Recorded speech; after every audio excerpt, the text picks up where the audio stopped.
1919 ई का भारत शासन अधिनियम मॉन्टेग्यू चेम्सफोर्ड सुधार। इस अधिनियम की मुख्य विशेषता पहला केंद्र के द्विसत्तात्मक विधेयिका की स्थापना की गई। प्रथम राज्य परिषद तथा दूसरी केंद्रीय विधानसभा। राज्य परिषद के सदस्यों की संख्या 60 थी, जिसमें 34 निर्वाचित होते थे और उनका कार्यकाल 5 वर्षों का होता था। केंद्रीय विधान सभा के सदस्यों की संख्या 144 थी, जिनमें 104 निर्वाचित तथा 40 मनोनीत होते थे। इनका कार्यकाल 3 वर्षों का होता था। दोनों सदनों के अधिकार समान थे। इनमें सिर्फ एक अंतर था कि यह बजट स्वीकृति प्रदान करने में अधिकार निचले सदन को था। दूसरा, प्रांतों का द्वैशासन प्रणाली का प्रवर्तन किया गया। प्रांतों में द्वैशासन के जनक लियोनस कार्टियस थे। तीसरा, इस योजना के अनुसार प्रांतीय विषयों को 2 उपवर्गों में विभाजित किया गया: आरक्षित एवं हस्तांतरित व आंतरिक। आरक्षित विषय वित्त, भूमि कर, अकाल सहायता, न्याय, पुलिस, पेंशन, अपराधी जनजाति, क्रिमिनल ट्रिब्यूनल्स जनजाति, छापाखाना, समाचार पत्र, सिंचाई, जल मार्ग, कारखाना, बिजली, गैस, महिला, श्रमिक कल्याण, औद्योगिक विवाद, मोटर गाड़ियाँ, छोटे बंदरगाहों और सार्वजनिक सेवाएं आदि।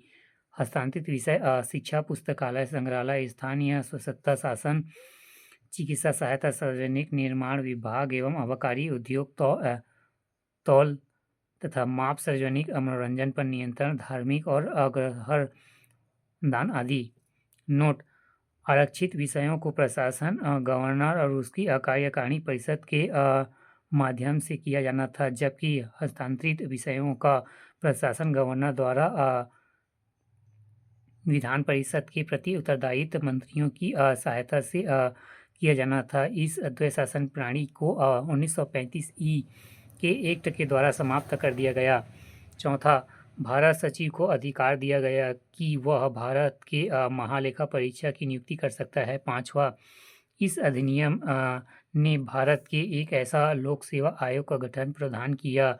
अंततः 1926 ई में ली गई आयोग 1923 से 24 की सिफारिशें पर सिविल सेवकों की भर्ती के लिए केंद्रीय लोक सेवा आयोग का गठन किया गया। छठवां, इस अधिनियम के अनुसार वायसराय की कार्यकारी परिषद में 6 सदस्यों में से कमांडर इन चीफ को छोड़कर 3 सदस्यों का भारतीय होना आवश्यक था। सातवां, इसमें सांप्रदायिक आधार पर सिखों, भारतीय ईसाइयों, आंग्ल भारतीयों एवं यूरोपियों के भी पृथक निर्वाचन के सिद्धांत को विस्तारित कर दिया गया। आठवां, इसमें पहली बार केंद्रीय बजट को राज्यों के बजट से अलग कर दिया गया।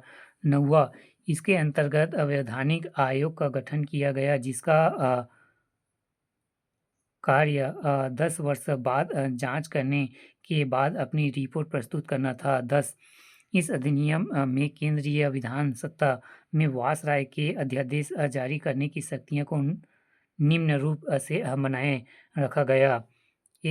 कुछ विषयों से संबंधित विधेयकों को विचाराधीन प्रस्तुत करने के लिए उसकी पूर्ण अनुमति आवश्यक थी। बी, उसे भारतीय विधानसभा द्वारा पारित किया गया विधेयक को वीटो करने या सम्राट के विचार के लिए आरक्षित करने की शक्तियाँ थी।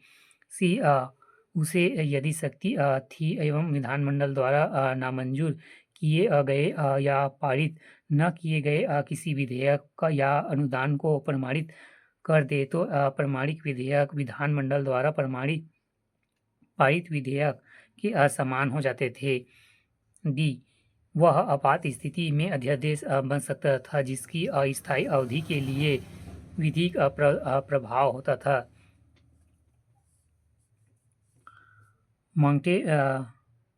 मॉन्टेग्यू चेम्सफोर्ड सुधार। भारत अधिनियम 1919 के द्वारा भारत में पहली बार महिलाओं को वोट देने का अधिकार मिला। उस समय इंग्लैंड के प्रधानमंत्री लॉर्ड जॉर्ज था।